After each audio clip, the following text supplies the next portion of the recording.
Amém, amém. Querido, querida, quero convidar você a abrir a sua Bíblia. Hoje a gente vai ler o livro de Números. Livro de Números, comecinho da sua Bíblia.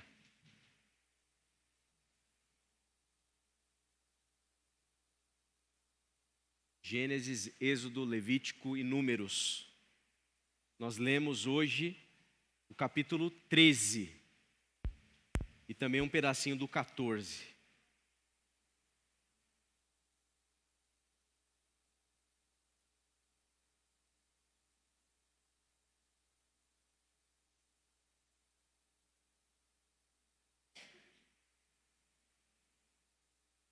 Números capítulo 13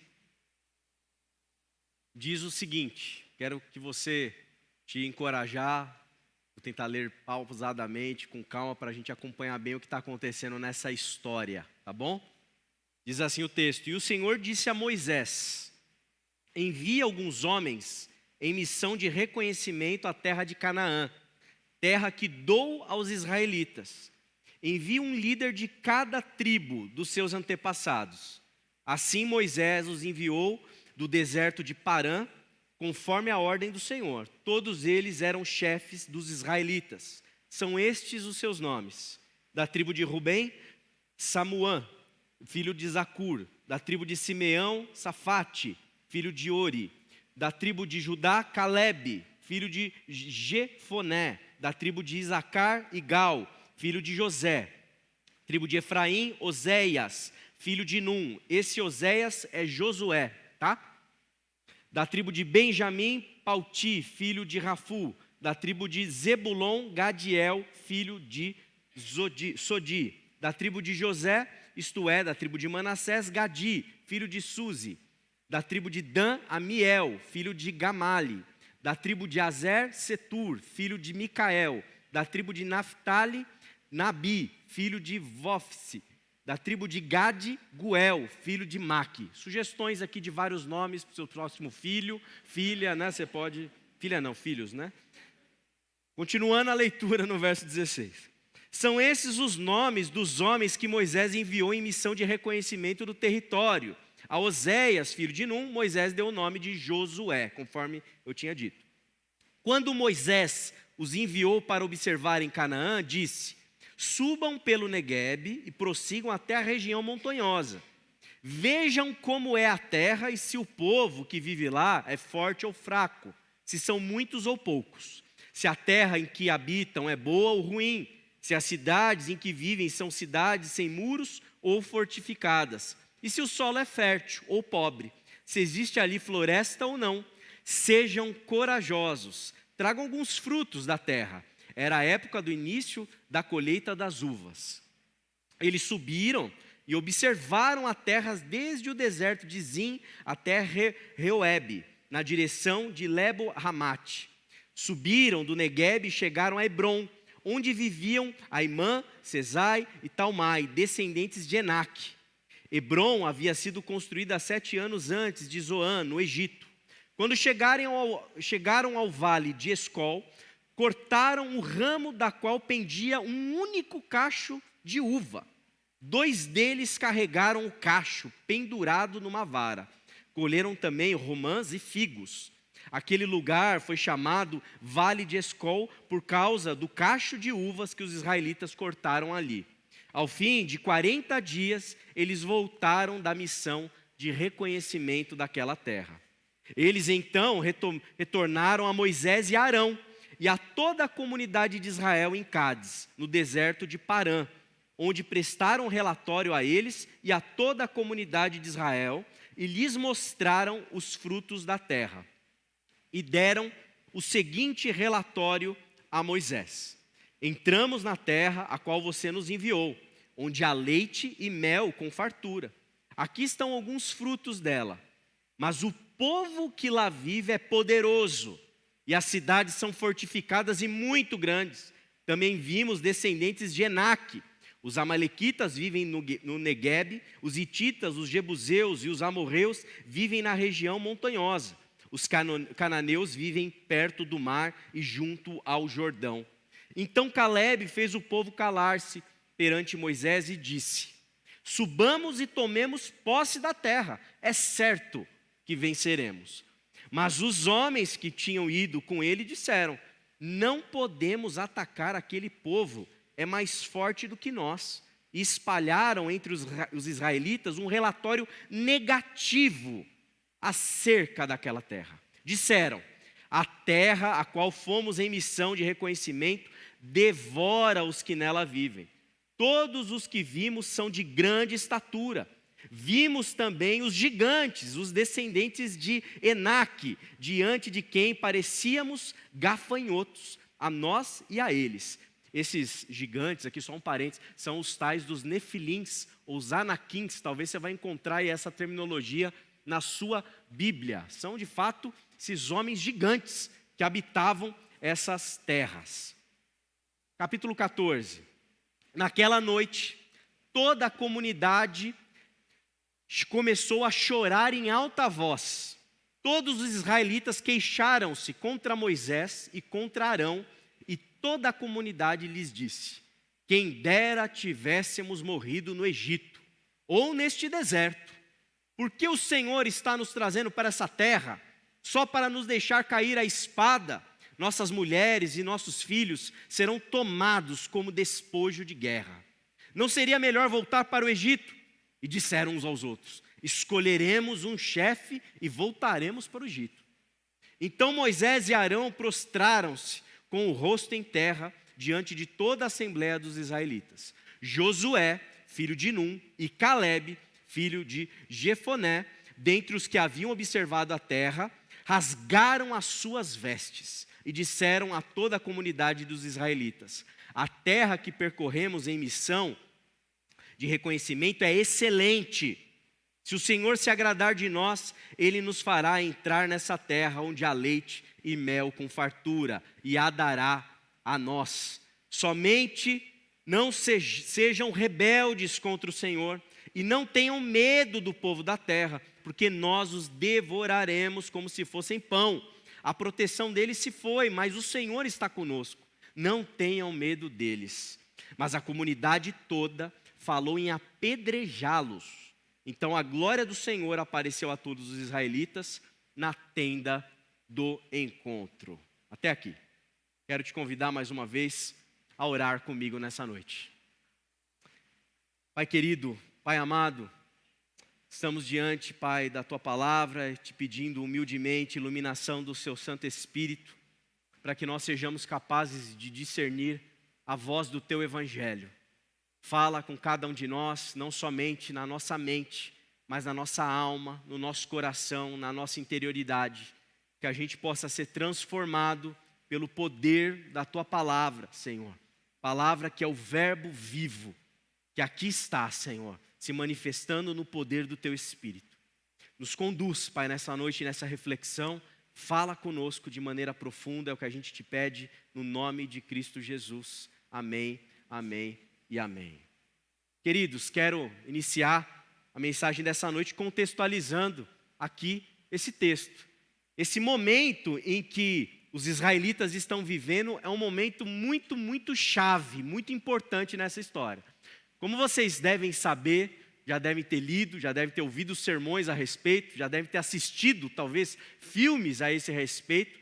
Os israelitas, os hebreus, eles estavam, em dado momento, sob a escravidão do Egito, sob a escravidão de Faraó.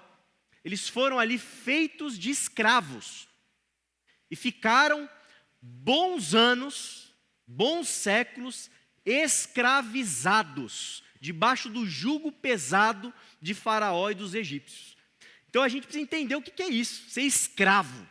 Sabe o que é você ser um escravo? Ser escravo é você ter retirado de você coisas que são essenciais para a sua humanidade.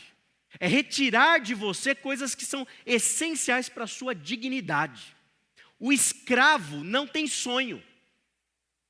Escravo não tem futuro. Escravo não tem possibilidade de escrever a sua própria história. Escravo, ele só tem uma certeza, que o dia de amanhã ele continuará sendo escravo, que a semana que vem ele será escravo, que a próxima geração dele será de escravo. Viver sob a escravidão significa viver sem liberdade. Você não é livre para pensar, você não é livre para falar, você não é livre para se expressar. Você não é livre para escolher o que você vai comer, você não é livre para escolher o que você quer, como que você quer viver com a sua família, o que você quer fazer. O escravo não tem liberdade, o escravo não tem vida abundante. A vida de um escravo é uma vida raquítica. Como foi dito aqui, que eu acho que o César pregou de manhã, eu não ouvi o sermão, mas é uma vida da qual foram subtraídas coisas. Graça, misericórdia, bom, não tem nada nessa vida. Porque o escravagista, o faraó, no seu poder, ele usa dos seus escravos para obter o quê? Vantagens. Então, escravo é pura mão de obra de faraó, pura mão de obra do Egito, pura mão de obra dos egípcios. E aí esse povo que está escravizado, ele ora ao Senhor. Senhor, estamos escravizados, estamos sofrendo, estamos chorando, estamos padecendo. O que o Senhor faz? O que o Eterno faz? Isso aqui é muito importante, gente. O Eterno, ele escuta aquela oração. Ele escuta o choro daquele povo. Ele escuta aquele sofrimento. Ele se compadece daquela injustiça. E ele intervém na história. Ele atua na história. Deus, ele não chega e fala para o povo hebreu assim: aceita Jesus aí que vocês vão para o céu. Deus não faz isso. O povo está chorando, escravizado, todo lascado lá socialmente. Deus, ele não olha e fala assim: importante é a alma, viu? Cuida da alma, do corpo depois, isso a gente dá um jeito. Não. Deus não faz isso. Deus, ele se compadece do povo e ele promove. Olha que coisa linda isso, gente.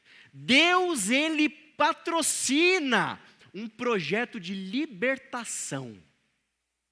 E ele escolhe Moisés, Arão, duas lideranças importantíssimas, para dar a cabo um projeto de libertação. No projeto de libertação de maneira particular, principalmente ali o Moisés, né, que acaba tendo uma certa proeminência nesse processo, mas Arão está sempre junto dele, inclusive falando, porque Moisés tinha dificuldade com a fala dele. Enfim, Deus, ele promove a libertação de um povo. Deus toma partido, que é fundamental. Deus toma partido na história. De quem? Do faraó? Do poderoso? Não. Ele toma partido daquele que está sofrendo, o povo hebreu. E ele promove, portanto, esse projeto de libertação. O que é o projeto de libertação? É Deus arrancar, tirar o povo que está escravo do Egito e levar para uma nova terra. Uma terra que mana leite e mel. O que significa sair da escravidão e ir para a nova terra? Significa que esse povo agora vai poder ter liberdade. Esse povo agora vai poder sonhar. Esse povo agora vai poder ter esperança. Esse povo agora vai viver uma vida abundante. Esse povo agora vai poder viver a sua história, vai poder escrever a sua história, vai poder viver e desfrutar de maneira plena da sua humanidade.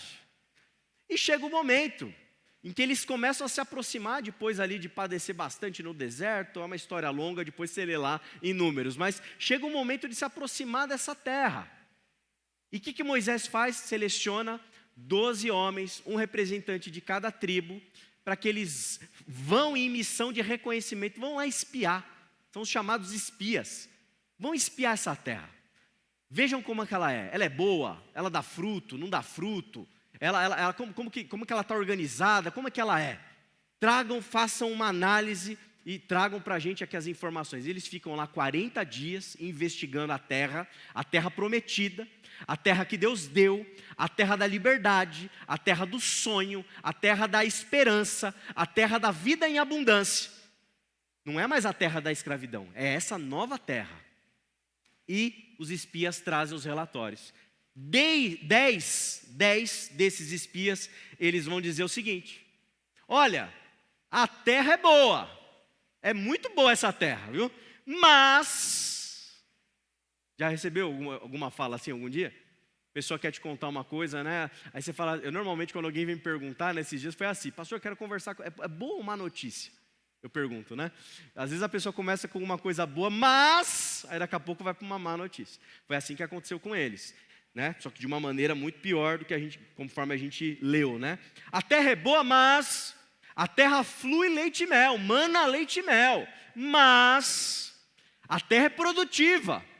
Pegamos imagina um cacho de uva, Edson. 2 camaradas levando numa vara um cacho de uva. É uva boa, né? Fartura, fruto bom. Sabe aqueles frutos que você encontra, às vezes, normalmente é isso, né? A gente encontra fruto bom só lá no Ceasa, né? Lá você encontra as coisas boas. Às vezes na feirinha que a gente vai, dependendo do horário que você chega, não, lá é coisa top. De primeira. Os caras levam o cacho. Mas o cacho de uva é gigante, mas o povo é poderoso demais. O povo é poderoso demais. Tudo é muito legal, está muito interessante esse papo de nova terra, mas a cidade é muito fortificada. Muito legal sair da escravidão, mas os caras estão organizados de um jeito que a gente vai se dar mal. Tem gente na montanha, tem gente no solo, tem gente em tudo que é canto, o negócio está tomado. É muito legal essa libertação, é muito legal essa boa notícia, é muito legal essa nova terra, mas tem gigante lá. Os caras são altos, os caras são treinados, dá medo. A gente parece gafanhoto perto deles. É muito legal tudo isso daqui, viu, Moisés, Arão, tribo de Israel, etc. Muito legal, mas a gente é gafanhoto perto deles. A gente vai se dar mal. Não vai dar ruim. Vai dar ruim. E eles fazem esse relatório. E esse relatório aqui se espalha pelo povo. Só que no mesmo momento, né? Num primeiro momento ali, Caleb pede a palavra. E depois Josué também e Caleb rasgam as vestes, Josué se manifesta. Dentre os 12, 10 dão esse relatório que eu acabei de falar para vocês, do mas. E outros 2, Caleb e Josué, dizem o seguinte: a terra é excelente. A terra é excelente. A terra é excelente e o Senhor está com a gente. A gente vai vencer. A gente vai vencer. O Senhor nos fez uma promessa. Deus nos tirou da terra do Egito. Eles não falam tudo isso aqui, eu estou verbalizando tudo aquilo que está subentendido em todo o texto. Deus nos tirou da escravidão. Deus está nos levando para um lugar melhor. Vamos confiar, vamos crer nessa promessa. Deus está do nosso lado. Eles já estão derrotados. Se Deus falou, vamos confiar, vamos ter fé, vai dar tudo certo. E eles tentam os 2 abafar esse relatório aí desses 10. E Números 13, 32, conforme a gente leu, como eu disse, diz: eles espalharam entre os israelitas um relatório negativo. Eles espalharam por todos os israelitas um relatório negativo. Sabe o que aconteceu com o povo? O povo comprou, né, como se diz hoje em dia, a narrativa de quem? Dos 10 ou dos 2? Dos 10. Dos 10. O povo foi na dos 10. E aí o povo, que não é a voz de Deus muitas vezes, cuidado com esse negócio, o povo é a voz de Deus. O nosso mestre, gente, só para um parênteses rapidinho aqui para a gente entender, o nosso mestre morreu sozinho na cruz. Tinha uns gatos pingados ali, uma delas era a mãe dele, né? E o resto, ó, o povo pediu Barrabás. E aqui novamente o povo comprou a versão dos 10 e começou a fazer aquela coisa que a gente vê recorrentemente na história de Israel: murmurar. Por que o Senhor está fazendo isso com a gente? Por que o Senhor nos trouxe até esse lugar? Porque o Senhor nos levou para essa terra que está tudo tomado. Os caras são poderosos, os caras são gigantes, está tudo fortificado. Por que o Senhor nos trouxe por esse deserto aqui? E a gente está aqui agora para entrar na terra, só que tem gigante lá. Por que Deus fez isso? Por que Deus fez isso? Melhor seria morrer no Egito. Foi isso que eles falaram. Melhor morrer no Egito. Melhor morrer escravo. Papo de liberdade. Papo de liberdade para ficar aqui para morrer por esses gigantes. Melhor ficar lá no Egito, escravo. De boa lá, sendo escravizado. Você sabe tudo o que vai acontecer. Você toca a sua vidinha, engata a quinta marcha no automático e vive. Ou então eles dizem, melhor morrer no Egito, ou morrer até mesmo no deserto. Eles estavam preferindo morrer no deserto do que ir para a terra da liberdade. E eles cogitam, não seria melhor a gente voltar? E aí eles fazem uma conspiração, tentam promover ali uma nova liderança para derrubar Moisés e Arão. É isso que eles fazem. Vamos escolher outro líder e voltar para o Egito. Os caras estrategiaram e encontraram um caminho. E o ápice dessa história, desse enredo, os caras cogitam apedrejar os líderes.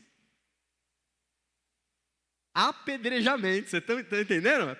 Pegar pedra e tacar no Arão, tacar no Moisés, até o camarada morrer. De tão angustiado, de tão amedrontado, de tão apavorado, que o povo está diante do relatório dos 10 espias que trouxeram essa análise amedrontadora do que significa ir para essa terra da liberdade. Tem 2 ditados que eu acho que eu e você nós já ouvimos ao longo da nossa vida. Um deles é bom demais para ser verdade. Já ouviu isso? É bom demais para ser verdade. Ou então um outro ditado também interessante é, quando a esmola é demais, o santo desconfia. Se você está dando uma esmola demais ali, o santo fala, opa, está dando muito. O santo desconfia. Eu acredito que de alguma maneira é isso que o povo de Israel está vivendo nesse contexto, mas de maneira particular é muitas vezes o que nós estamos vivendo quando nós pensamos a nossa vida espiritual. Todos nós aqui, sem exceção, todos nós já espiamos essa terra. Todos nós aqui, sem exceção, já ouvimos falar a respeito dessa nova terra. Todos nós, inclusive os moradores em situação de rua, para quem nós servimos o café nessa manhã, todos nós já ouvimos algo, já demos uma espiadinha nessa tal dessa terra prometida. Essa terra de liberdade, essa terra de vida abundante, essa terra de sonhos, essa terra de possibilidades. Todos nós já vislumbramos essa terra.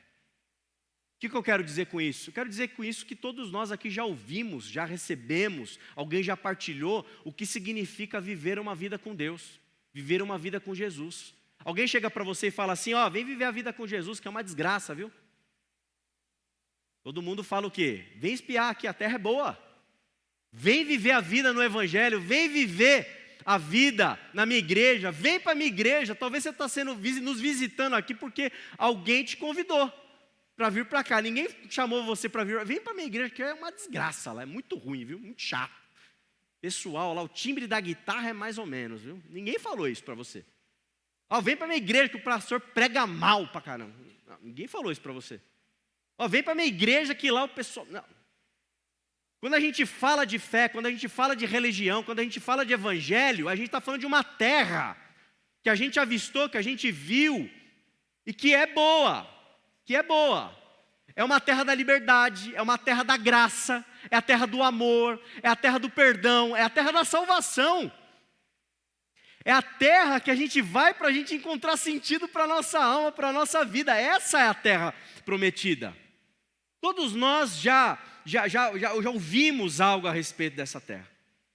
Agora, existem 2 tipos de vozes que podem reverberar no nosso coração, quando a gente pensa a caminhada com Deus, a caminhada com Jesus. Tem 2 tipos de vozes que ecoam em cada um de nós, ou talvez, que é o pior, através de nós, que a gente precisa perceber, entender e discernir do ponto de vista espiritual. A primeira voz é a voz dos 10 espias.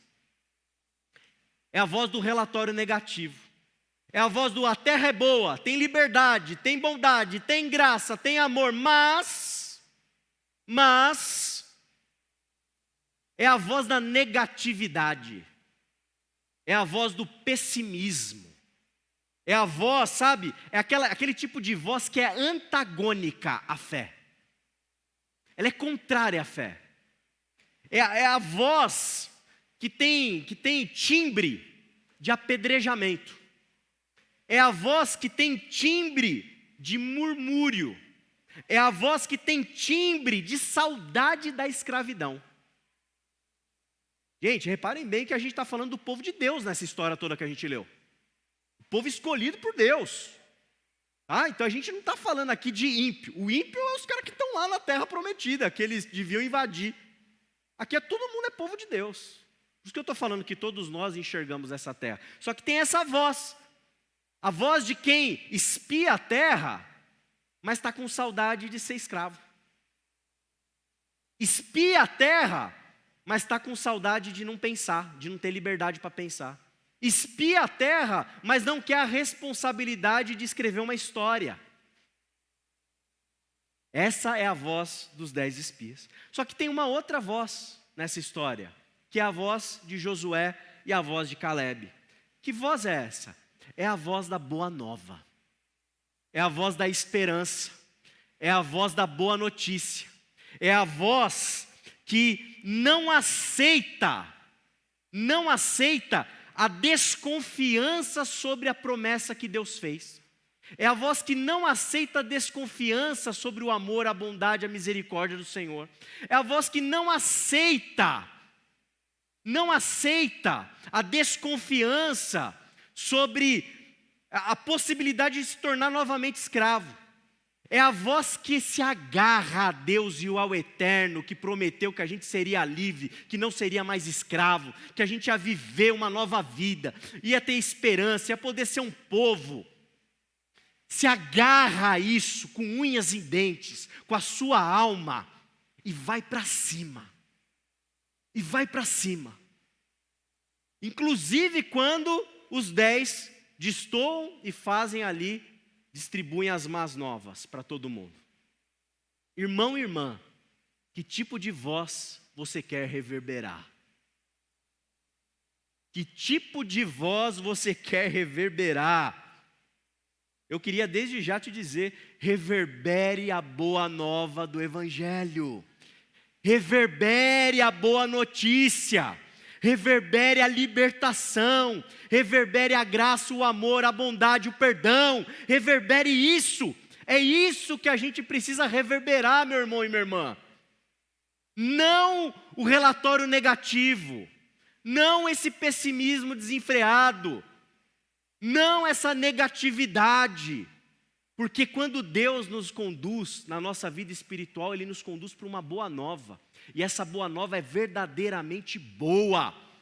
Portanto, a gente precisa viver e se agarrar a isso, a boa nova de Jesus, a boa nova de Deus, e se agarrar à nossa terra prometida, se agarrar à nossa liberdade, se agarrar ao perdão, e acompanhar o eco de Caleb e Josué, mesmo quando o pessoal quer tentar apedrejar. Irmão querido, se agarre à boa nova, sabe por quê? Porque a gente precisa se agarrar a essa boa nova e reverberar o som da beleza da terra prometida. Ser escravo é uma coisa feia. Não poder sonhar é uma coisa que faz a vida ser feia. Não ter a responsabilidade e assumir a responsabilidade pelas nossas escolhas é coisa de covarde. Rejeitar a liberdade que Deus nos dá é covardia, gente. E faz a vida ser uma vida feia. Por isso eu quero te incentivar, entre na terra prometida nessa noite. Vá para o Evangelho, meu irmão e minha irmã. Não queira voltar para o Egito, não queira voltar para a escravidão, não queira voltar para a falta de oportunidade de você viver a sua vida plena. Não aceite o Egito. Vá para a terra e faça da sua vida uma vida bonita. Vá para a terra prometida e escolha a vida. Não escolha a morte do Egito. Não escolha a morte do deserto. Escolha a vida abundante que Deus tem para a gente. Deus nos deu vida para a gente desfrutar, para a gente viver, para a gente trabalhar, para a gente criar, para a gente fazer. Deus nos deu vida, o fôlego de vida está pulsando em você, meu irmão e minha irmã. Não desperdiça isso. Escolha a vida, escolha a terra que Deus nos dá. Honra cada fôlego de vida que você tem. Não entregue os seus fôlegos de vida para você. Eu prefiro morrer no deserto. Prefiro morrer escravo. Prefiro não confiar nas promessas do Senhor. Não escolha a vida, adentre a terra da vida. Saia do Egito, que o Egito é terra de morte. Escolha sonhar, meu irmão e minha irmã. Sonhar não custa nada, sabia? Custa nada, é de graça, você pode sonhar à vontade. Você pode inventar coisas na sua cabeça. Você sabia que assim, quando a gente pensa as grandes descobertas científicas, né? As grandes coisas que a humanidade já pôde inventar, criar, coisas que melhoraram nossa qualidade de vida. Sabe como que elas começam? Sonho. Criatividade. Viver a vida e poder sonhar é algo que nos faz humanos. E é para isso que Deus quer nos conduzir para a terra, para você e eu podermos sonhar. Sonhar com um mundo melhor. Eu imagino que o Alexandre e o Rodrigo, eles vão lá num lugar como o centro de Osasco, como essa manhã, encontra esses moradores em situação de rua. Irmão, eu quero encorajar vocês a sonharem. Sonharem com vidas transformadas. Sonharem com gente que era adicta e não é mais. Sonhar para que não haja mais morador em situação de rua em Osasco. Sonhar para que a gente não precise mais levar café da manhã para ninguém. Sonhar para que não haja mais pobreza no mundo. Sonhar, sonhe. Sonhar que a Anne tem uma vida maravilhosa. Sonhar que o Mateus possa viver uma vida abundante. Sonhar que as nossas crianças que estão lá embaixo, gente, possam transformar o mundo. Eu sonho com isso, eu quero sonhar. Sonhar é o que me faz humano. E é claro que a gente não fica só sonhando, mas a gente trabalha e tenta concretizar o sonho. Mas sonhar é uma coisa maravilhosa. O sonho está na terra prometida. No Egito não tem sonho. No deserto não tem sonho, lá tem pesadelo. Irmão, irmã, adentre a terra do sonho. Comece a sonhar. Faça da sua vida uma vida, sabe, de quem sonha. Quando a gente olha para a terra prometida, é uma vida que a gente pode viver lá, que é uma vida de leveza. Escravo não vive vida de leveza. Escravo, se responde de maneira inadequada ali o seu senhor, ele apanha. Escravo não é gente. Escravo é objeto. É objeto. Por isso não somente sonhe, mas vá para essa terra prometida, saia da escravidão e viva uma vida mais leve. O jugo de Jesus, como que ele é? Suave e leve. Esse é o jugo de Jesus. Não é um jugo pesado. Pastor, então você está falando que agora a gente vai entrar na terra prometida e agora a gente vai ficar tudo, né? Como diria a Luísa, né? Uma vez ela disse para mim, essa vibe, good vibes hippie aí, pastor, ficar de boa, ficar tranquilo, né? Gente, tudo na vida, tudo que a gente faz dá trabalho. Já reparou? Tudo dá trabalho. Trabalhar na igreja dá trabalho? Dá trabalho. Ser voluntário de um ministério dá trabalho? Dá trabalho. Ser pastor dá trabalho? Dá trabalho. Ser um profissional na empresa que você trabalha dá trabalho? Dá trabalho. Se organizar uma viagem de férias com a família dá trabalho? Dá trabalho. Tem investimento, tem custo, tem tempo, tem um monte de coisa para você ver, para você se preparar. Tudo na nossa vida, tudo que a gente faz e quer concretizar, dá trabalho. Agora a gente não precisa fazer as coisas com o peso de quem é um escravo. A gente pode fazer na leveza do Evangelho. Poxa, tem gente que com certeza, você já deve ter ouvido, que você falou assim, né? Poxa, eu estou pensando em entrar no ministério da igreja, estou pensando em servir ao Senhor com mais intensidade.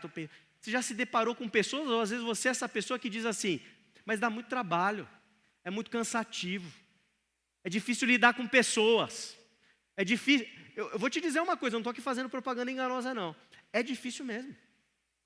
É difícil lidar com pessoas, dá trabalho, mexe na sua agenda, você precisa se dedicar, você precisa tirar dinheiro do bolso às vezes, para fazer a coisa acontecer. Agora, irmão, na terra prometida, você não faz esse trabalho como escravo, você faz como alguém que é livre, e você faz na leveza do Evangelho. Vá para a terra prometida e acredite nisso. Vá para a terra prometida e acredite na promessa do Senhor. Escute a voz do Eterno te tirando do Egito e vá servir na igreja, vai servir no seu trabalho, vai servir na vida, vai entregar café da manhã, vai distribuir, vai fazer, vai acontecer, vai criar filho, vai fazer família, vai fazer tudo. Mas faça debaixo da leveza daquele que está livre, vivendo na terra que mana leite e mel. Vai fazer isso na leveza. Vai fazer isso, meu irmão e minha irmã, na fé. Na fé, não no medo, não na desconfiança da graça, não na desconfiança do amor, não na desconfiança de que o Senhor está cuidando de tudo, não na desconfiança de que o Senhor é bom, não na desconfiança que era melhor ter ficado no Egito e não ir para a terra. Faça isso com fé, viva com fé. Ir para a terra prometida é ir para a terra da fé. Saia do Egito, o Egito é a terra do medo, vá para a fé. Saia da amargura do Egito, vá para a terra do perdão, dentre a terra do perdão. Puxa, mas meu casamento, pastor, ele já era, ele já morreu no deserto, meu casamento já morreu no Egito, minha vida profissional acabou, ficou só esqueleto no deserto, não tem mais nada, eu não tenho mais sonho, não tenho mais plano, não tenho mais nada, nada. O ressentimento que eu tenho acumulado dentro de mim acerca de pessoas, acerca de um chefe, acerca de um amigo, acerca de uma mãe, de um pai, de um filho, de uma filha, de uma tia, de um tio. Tudo que eu acumulei na vida dentro de mim virou um poço de amargura. Eu estou aqui para anunciar para você, meu irmão e minha irmã, que há perdão. Eu estou aqui para anunciar para você que há um recomeço. Eu estou aqui para anunciar para você que há uma terra prometida. Não cai na conversa dos 10 que acham que a coisa acabou no deserto ou na escravidão. Não cai nesse papo. Vá para a terra prometida, vá para Canaã, vá para a terra da esperança, vá para a terra do perdão, porque lá tem possibilidades. Saia da escravidão e viva a sua liberdade. Não faça, sabe aquela teologia de pagodeiro? Vou contar a teologia de pagodeiro para vocês. Aquela teologia que diz assim, né? O que eu vou fazer com essa tal liberdade? Já ouviu? O pessoal conhece, hein? O que eu vou fazer com essa tal liberdade? Tem gente que gosta da escravidão. É o povo, a gente acabou de ler, né? Tem uma galera aqui na Bíblia que gosta da escravidão. Tem gente, hoje em dia, que gosta do quê? Gosta da escravidão. Porque quando você é escravo, você não é livre. Quando você é escravo, você não tem a possibilidade de escolher. Quando você é escravo, você não tem a possibilidade sequer de se responsabilizar pelas suas próprias escolhas. Tem gente que quer isso, não quer escolher. Pastor, eu caso ou compro uma bicicleta? Eu vou te responder, eu não. Pastor, o que eu faço? A pessoa quer delegar a responsabilidade dela para outras pessoas. Não gosta de liberdade. Só que a terra prometida é uma terra de liberdade. Viver na terra prometida envolve necessariamente você tirar o cabresto que colocaram em você, para você poder crescer, amadurecer, decidir, escolher, se responsabilizar e parar de delegar. Viver debaixo de um cabresto, e eu falo isso de maneira particular dentro do sistema religioso, gente, isso não é o evangelho.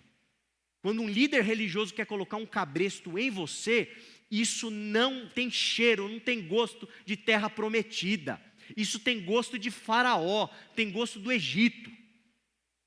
Quando a gente quer colocar cabresto uns nos outros, se metendo de maneira indelicada na vida alheia, dando parecer do porquê está indo bem ou está indo mal o casamento do outro, ditando regra do que tem ou não tem que fazer para solucionar problema A, problema B, problema C. Quando a gente faz isso e quer colocar o cabresto ou colocar em nós, isso não é boa nova. Isso não é evangelho. Foi para a liberdade que Cristo nos libertou. Vamos desfrutar dessa liberdade. Não é esse papo, o que eu vou fazer com essa tal liberdade? Não, você tem o que fazer. Isso é graça de Deus sobre a tua vida. Jesus te fez livre. Jesus te deu liberdade.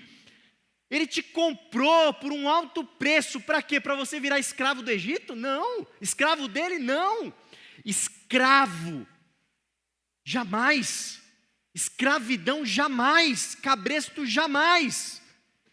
O que Deus quer de nós, o que Jesus quer de nós é que a gente desfrute da liberdade que nós temos em Cristo Jesus. Por isso, quando você tiver que escolher caminho A, caminho B, e assumir a responsabilidade sobre a sua escolha, meu irmão, minha irmã, faça isso com alegria, porque Deus te levou para uma nova terra. Adentre a terra da liberdade, saia do Egito, viva na terra da liberdade, que é uma terra de amor. Seja livre para amar. E eu vou contar para vocês desde já qual que era o grande insight que eu tive assim de pensar essa mensagem. Eu estava cantando para a Anne uma música do Marcos Almeida que dizia assim: deixa eu viver a boa nova. E cantando com ela horas e horas e horas, vocês não imaginam o quanto. Deixa eu viver a boa nova. Deixa eu me encontrar com esse amor todos os dias. Deixa eu viver a boa nova que me faz bem. Me deixa amar sem perguntar a quem. Olha que coisa linda. A terra prometida é a terra do amor. É uma terra em que eu sou livre para amar, sem perguntar a quem. Estava cantando isso com a minha filhinha, a gente estava lá na terra prometida. Eu com a Anne lá na terra prometida cantando que a possibilidade da gente amar. A gente vive a nova vida em Jesus, a gente tem a boa nova. Não é para a gente odiar, a gente não precisa mais viver com ódio. A gente pode viver no amor. No amor. Você tem amado? Você tem vivido a vida em amor? Essa é a vida na terra prometida. É uma vida de amor. No Egito só tem ódio. Na aridez do deserto só tem ódio, só tem rancor, só tem violência, só tem agressão. Agora no Evangelho, na Boa Nova, na terra prometida, é a possibilidade da gente viver o amor. Irmão, irmã, os verdadeiros discípulos de Jesus, eles ouvem a voz do Mestre e não desconfiam de suas promessas. Não desconfiam. Nós anunciamos aqui dominicalmente, diariamente, a boa nova, o Evangelho. Evangelho é boa nova, é abraçar a oportunidade da liberdade, da vida, da esperança, de um novo sonho, tudo isso em Jesus Cristo. É isso que a gente anuncia, é essa nova vida que a gente partilha, é isso que a gente deseja viver. Basta cada dia seu próprio mal, de pesadelo, de ódio, de coisa ruim. A vida tem um monte, não tem não? Tem um monte. Esse papo desses 10 espias, a gente vê de monte. Todo dia tem um pouquinho, uma porção dessa maldade na vida, todo dia. Todo dia tem mal. Agora, cabe a cada um de nós não dar ouvidos a essa maldade, não dar ouvido aos medrosos, não dar ouvido aos murmuradores e principalmente não nos tornarmos esses murmuradores, não nos tornarmos esses medrosos. O convite dessa noite para você, para mim, é para entrar na terra que mana leite e mel. É para entrar na terra do Evangelho. Propague, meu irmão e minha irmã, as boas novas. Propague a nova vida em Cristo Jesus. Viva essa boa vida. Qual voz você tem ouvido? Você está dando vazão e está reverberando em você a voz dos 10? Será que você é um dos 10? Ou será que você tem ouvido e reverberado dentro de você a boa nova do Evangelho? É bom demais para ser verdade, né? Uma terra dessa. É bom demais para ser verdade essa boa notícia do Evangelho. Agora eu quero te dizer, é mais que bom, meu irmão e minha irmã. É mais que bom. A esmola parece demais, né? O santo até desconfia, será que tem uma terra dessa mesmo? Eu quero te dizer que é mais que esmola. é um tesouro. O Evangelho é um tesouro. E eu quero te convidar nessa noite a se apaixonar por esse tesouro, a se agarrar nesse tesouro e a fazer como Caleb e Josué e adentrar, vivenciar, experimentar a boa nova do Evangelho dia após dia na sua vida. Não aceite a escravidão, não aceite um lugar em que não há liberdade, não aceite viver no cabresto, não aceite viver no ódio, não aceite viver na amargura, não aceite isso. Experimente a boa nova, não aceite essas vozes, a igreja não tem mais jeito, não aceite meu casamento não tem mais jeito, minha vida não tem mais jeito, minha vida profissional não tem mais jeito, meus sonhos acabaram. Não aceite. A boa nova do Evangelho é vivenciar essa nova terra. E nessa nova terra, sim, é muito mais que esmola. Sim, é muito mais que bom para ser verdade. É o Evangelho de Jesus Cristo. Se agarre no Evangelho, se agarre em Cristo Jesus e siga firme no seu caminho, meu irmão e minha irmã. Siga com fé. Eu tenho certeza. Você pode até ser minoria, você pode até talvez levar uma pedrada, vai desviando das pedradas, caminhe. Eu tenho certeza que você vai vivenciar as promessas que Deus tem para a sua vida, hoje e sempre, em nome de Jesus. Quero te convidar a baixar sua cabeça nessa noite.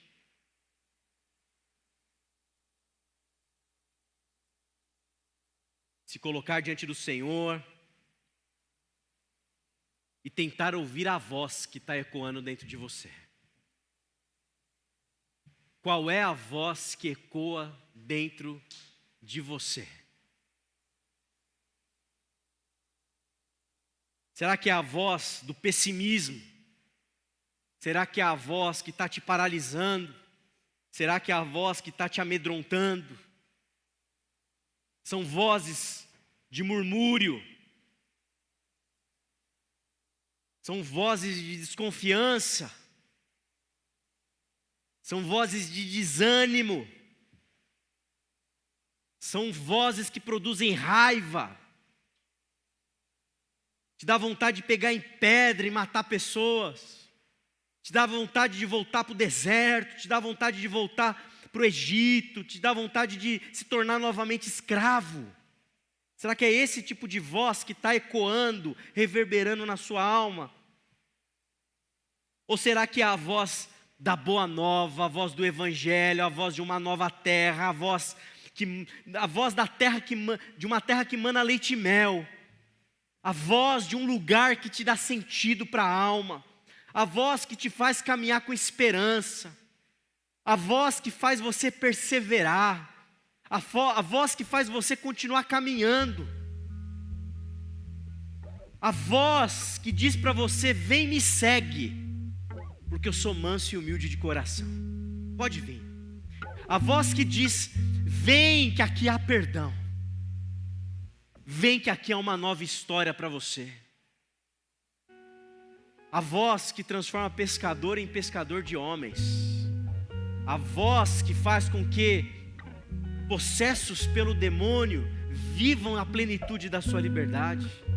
A voz que faz com que aquele que não enxergue passe a enxergar. A voz que faz com que a gente tire os cabrestos de nós e não aceita mais que ninguém nos escravize. A voz que faz com que a gente ame a liberdade, a responsabilidade de poder tomar as nossas escolhas. A voz que faz a gente viver a vida em abundância. Será que é essa voz que está ecoando dentro de você? Quero te dizer que essa é a voz de Deus. Essa é a voz do Eterno.